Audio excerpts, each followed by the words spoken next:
Bonjour, nous sommes ravis de vous retrouver à nouveau dans nos vidéos Crystal Clear Electronics 2. Aujourd'hui, nous allons aborder un sujet vraiment passionnant. Mais d'abord, permettez-moi de vous présenter l'intervenant du chapitre 21, David Kulksar. Il travaillait déjà sur le développement de systèmes embarqués alors qu'il étudiait le génie électrique à l'université. Actuellement, il travaille dans sa propre entreprise où le développement matériel et logiciel ainsi que l'automatisation industrielle font partie du quotidien. Bienvenue dans le prochain chapitre de notre série. Borbas Sébastien va nous aider à comprendre plus en profondeur les systèmes d'exploitation temps réel simples.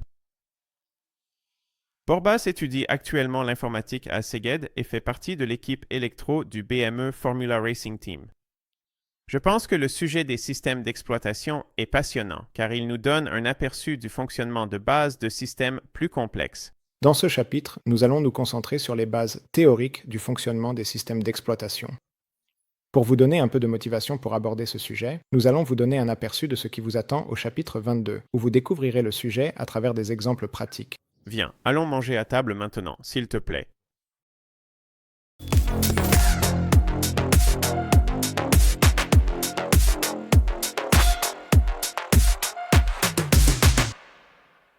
Dans l'un des exemples du chapitre 22, nous mettons en œuvre deux tâches. Nous avons fait cela avec deux parties différentes du programme, mais pas n'importe comment. Une des fonctions est le chenillard LED. C'est très simple. Il s'agit simplement d'allumer ou d'éteindre l'une des 4 LED toutes les secondes. La deuxième fonction consiste à lire la température à partir d'un circuit intégré thermomètre et à l'afficher à l'écran pendant 3 secondes, puis à dessiner un arc de cercle pendant 2 secondes. L'arc de cercle augmente ou diminue tous les 10 degrés. Et bien sûr, l'idée est que nous voulons que toutes ces fonctions fonctionnent de manière aussi indépendante que possible, donc notre objectif est de faire en sorte que le chenillard LED ne s'arrête pas pendant que le programme de température fonctionne ou pendant que l'arc est dessiné. Vous remarquerez que le chenillard ne se fige vraiment jamais, peu importe les autres fonctions. Une LED s'allume et s'éteint toujours toutes les secondes, peu importe ce qui se passe sur l'affichage. Une petite description du programme est donnée au chapitre 22. À mesure que nous souhaitons réaliser des tâches de plus en plus complexes avec nos systèmes numériques, les programmes qui y sont exécutés deviennent plus volumineux et plus complexes. Un logiciel plus complexe implique généralement qu'un plus grand nombre de personnes travaillent dessus, et il est probable que des parties du programme et des éléments écrits proviennent de plusieurs sources. Le programme lui-même peut se composer de plusieurs parties, chacune étant un programme autonome avec une tâche précise. Par exemple, nous pouvons avoir une partie du programme qui lit des données à partir d'un périphérique et les traite. Celles-ci peuvent être écrites efficacement sans se soucier des autres tâches que votre microcontrôleur doit accomplir, mais en se concentrant uniquement sur cette fonction comme si rien d'autre n'existait. Les systèmes d'exploitation, ou OS pour faire court, ont été développés pour permettre à de telles applications complexes de se coordonner et d'interagir avec les différentes parties du programme. Les différentes parties du programme s'exécutent simultanément en parallèle, ou du moins, c'est ainsi que les programmes eux-mêmes le perçoivent. Qu'en pensez-vous? Quelle tâche un système d'exploitation de base doit-il accomplir? La première et la plus importante tâche est de s'assurer que les différentes parties du programme, également appelées threads, s'exécutent apparemment en parallèle et simultanément. Il faut donc une planification et une gestion des threads. C'est au programme de gérer cela, mais le programmeur doit être conscient du fonctionnement global du système d'exploitation. Deuxièmement, il faut garantir la communication entre les différentes parties du programme ainsi qu'une allocation correcte de la mémoire. Enfin, la gestion et l'allocation des autres ressources communes constituent également une tâche importante du système d'exploitation. Il peut s'agir, par exemple, de la gestion du réseau, de la gestion des fichiers, comme ceux provenant de cartes SD, de la gestion des ports USB ou de la gestion d'autres périphériques matériels. Il existe de nombreux systèmes d'exploitation différents, conçus pour des tâches et des systèmes variés. À une extrémité du spectre, on trouve les systèmes d'exploitation destinés à du matériel puissant, comme Linux ou Windows. Ceux-ci offrent toutes les fonctionnalités qu'un système d'exploitation peut proposer, mais ils sont volumineux et complexes, nécessitant une puissance de calcul importante et beaucoup de mémoire pour fonctionner. À l'autre extrémité, il existe des ordonnanceurs simples pour microcontrôleurs, comme FreeRTOS. Dans leur configuration la plus simple, ils ne requièrent que quelques kilooctets de mémoire et n'offrent que l'ordonnancement ainsi que les services minimums nécessaires. Dans ce chapitre, nous n'aborderons bien sûr que les fonctionnalités de base des systèmes d'exploitation simples. Pour rendre le sujet un peu plus intéressant, je vais l'aborder sous un angle légèrement différent. Prenons une situation de programmation simple et voyons comment elle peut être résolue de différentes manières et avec différentes méthodes, en commençant par la plus simple.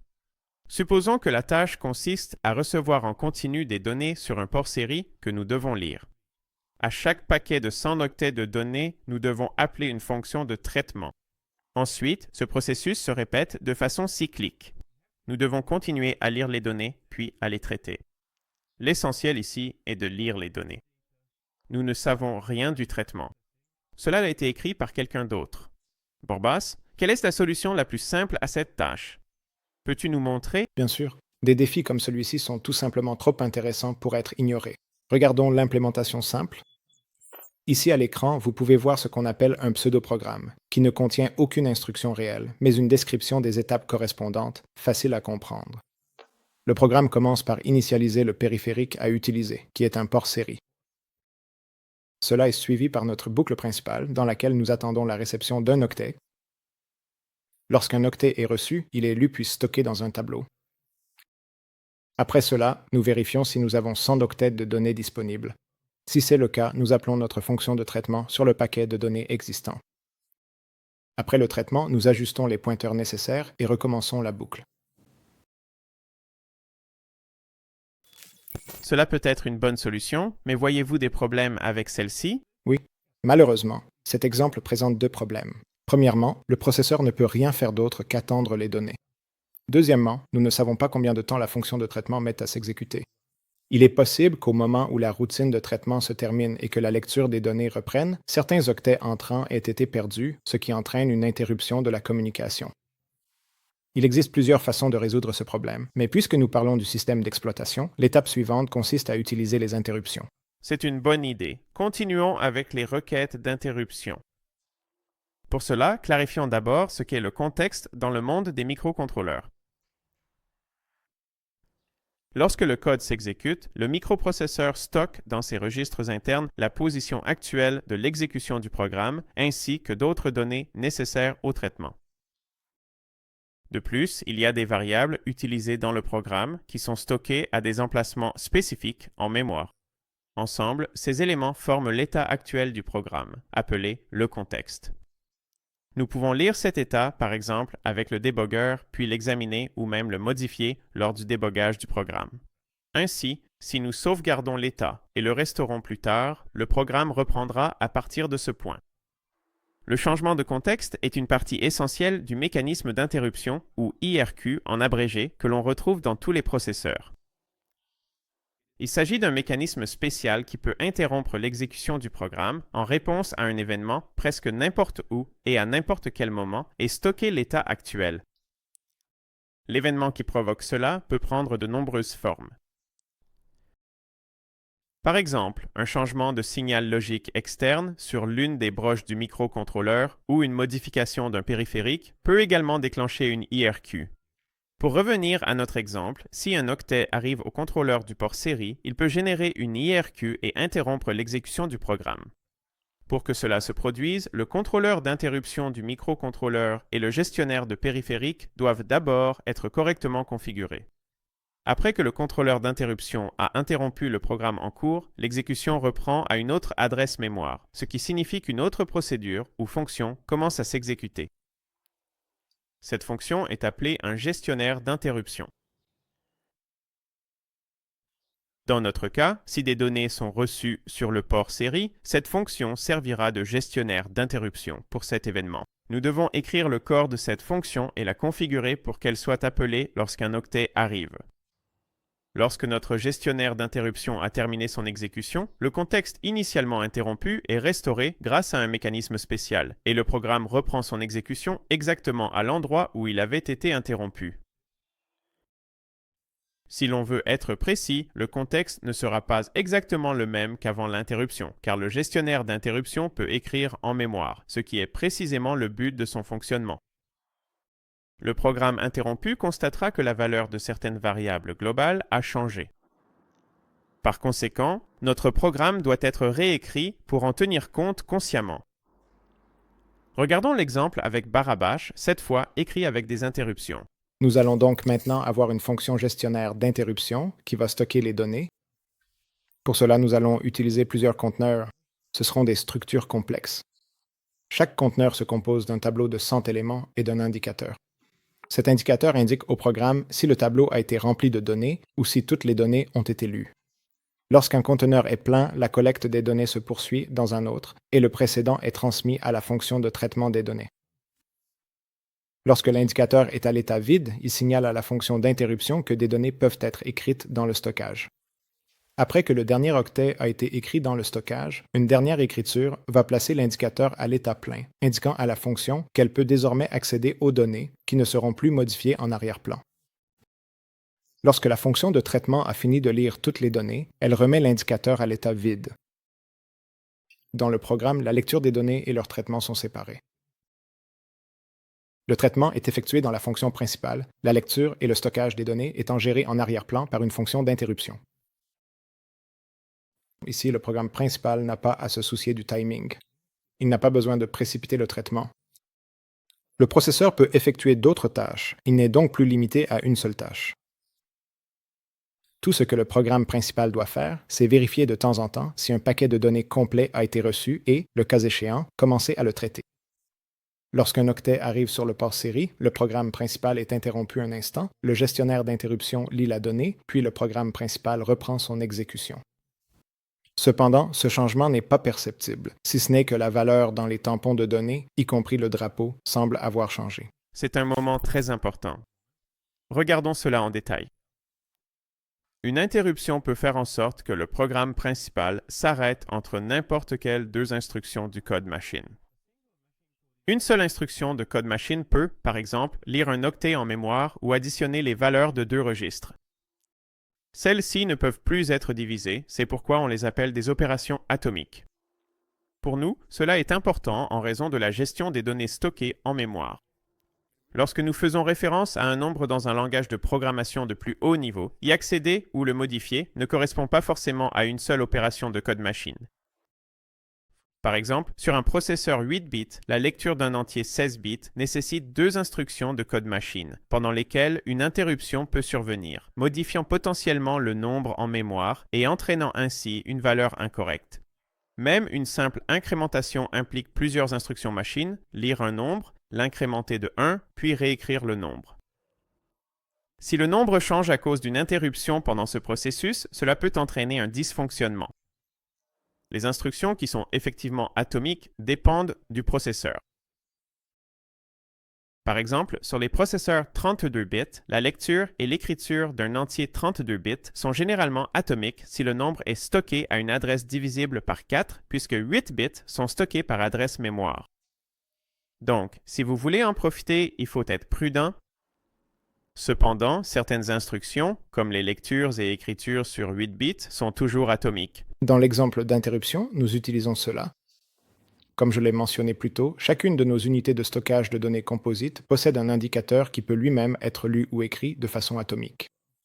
Lorsqu'il est dans l'état vide, la fonction d'interruption peut y écrire des données, mais ces données ne doivent pas être accessibles depuis le programme principal. Seul l'état du drapeau doit être lu. Lorsque la fonction d'interruption a fini de remplir la mémoire avec des données et n'y accède plus, elle met le drapeau à plein lors de la dernière écriture, permettant ainsi au programme principal de lire les données en toute sécurité. Cela est indépendant du moment où l'interruption s'est produite pendant l'exécution du programme principal. Puisque la lecture du drapeau est une opération atomique, sa valeur est garantie de ne pas changer pendant le traitement. Lorsque le programme principal a fini de lire toutes les données, il remet le drapeau à vide. Cette procédure garantit qu'aucune donnée incorrecte n'est lue lorsque des données complexes sont partagées. Pour résumer brièvement, le programme principal et le gestionnaire d'interruption communiquent entre eux via un drapeau lisible, qui est écrit à l'aide d'une opération atomique pour synchroniser l'accès aux données. Cette synchronisation est cruciale dans tout programme où certaines parties s'exécutent indépendamment les unes des autres. Dans l'exemple ci-dessus, il s'agit du programme principal et du gestionnaire d'interruption. Bien sûr, il existe d'autres moyens de synchroniser. Par exemple, le programme principal peut désactiver la réception des interruptions pendant une courte période, ce qui lui permet de lire ou d'écrire en mémoire en toute sécurité. Un inconvénient cependant est qu'aucune interruption ne sera traitée pendant ce temps, donc ces parties doivent s'exécuter aussi rapidement que possible.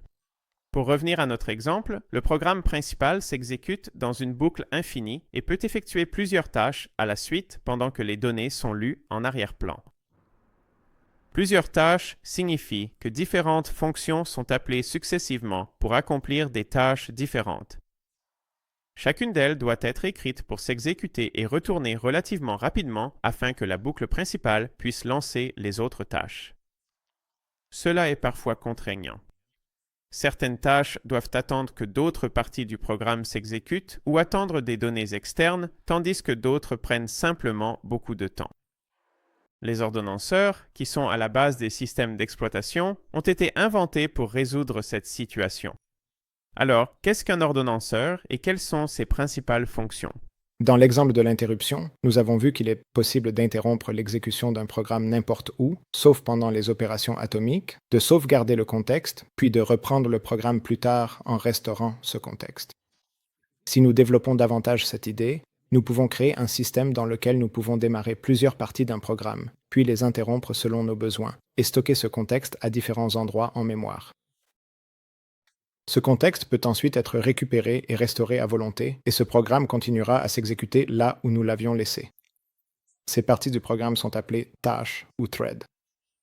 Si vous changez rapidement de contexte entre ces parties du programme, il semble, de l'extérieur, que toutes s'exécutent simultanément. En conséquence, les threads se comportent comme s'ils s'exécutaient en continu, bien que leur horodatage saute parfois. Pour que cela fonctionne, il doit y avoir quelque chose au-dessus des threads du programme qui décide quand exécuter chacun, réinitialise leur contexte et peut interrompre l'exécution à volonté. Nous appelons ce programme l'ordonnanceur. C'est la base de tous les systèmes d'exploitation multitâches. Enfin, nous sommes arrivés au système d'exploitation. Dans notre prochaine vidéo, nous présenterons les bases des systèmes d'exploitation et leurs fonctions. De plus, vous en apprendrez davantage sur les principaux services que fournissent les systèmes d'exploitation. On se retrouve dans la prochaine vidéo. Au revoir. Au revoir.